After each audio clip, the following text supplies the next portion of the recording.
नमस्कार, आप देख रहे हैं मघी आवाज। मेरा नाम है आरवी सिंह। भाजपा ने पटना में एक पोस्टर जारी किया है जिसको लेकर के विवाद खड़ा हो गया है। बता दें कि भाजपा ने अपने शासनकाल और महागठबंधन के शासनकाल की तुलना की गई है। इस पोस्टर में भाजपा ने अपने शासनकाल के बारे में लिखा है कि जो किया सो किया। वहीं महागठबंधन के बारे में पोस्टर में ये जिक्र किया गया है कि सिर्फ ठगा। और दोनों के पोस्टर के बीच में फर्क साफ है।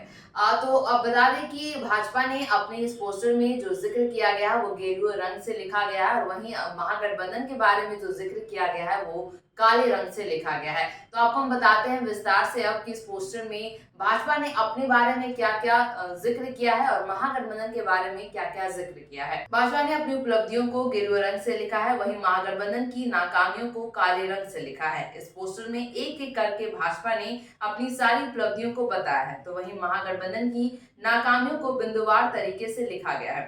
पोस्टर के अंत में भाजपा ने अपने बारे में लिखा है, भाजपा सरकार का काम बेमिसाल। वहीं महागठबंधन के बारे में पोस्टर में लिखा गया है कि महागठबंधन सरकार में केवल फर्जी दावे हैं। इसके साथ ही आपको बता देते हैं कि पोस्टर में भाजपा ने अपने बारे में क्या क्या तर्क दिया है, ये अब आपको हम बताते हैं। भाजपा के पोस्टर में लिखा है, वर्ष 2020 से 21 में रिकॉर्ड 36 लाख मीट्रिक टन धान की खरीद की गई है और दलहन की खरीद को भी एमएसपी पर सुनिश्चित किया गया था। पीएम स्वास्थ्य योजना के तहत दरभंगा में दूसरे एम्स के निर्माण के लिए 200 एकड़ भूमि उपलब्ध कराई गई है। नई शिक्षा नीति के तहत बिहार में मेडिकल की पढ़ाई हिंदी में उपलब्ध कराई गई है। पीएम आवास योजना के तहत वर्ष 2020 से 21 और 21-22 में कुल 9,53,284 घरों का निर्माण कराया गया है। वहीं महागठबंधन के बारे में क्या जिक्र किया गया है, अब आपको हम ये बताते हैं।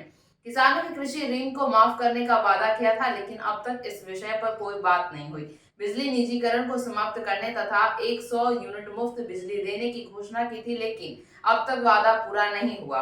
बेरोजगार युवकों को 1500 रुपए तथा होनहार बेटियों को स्कूटी देने की घोषणा की थी, लेकिन अब तक इसका कोई जिक्र नहीं हुआ है।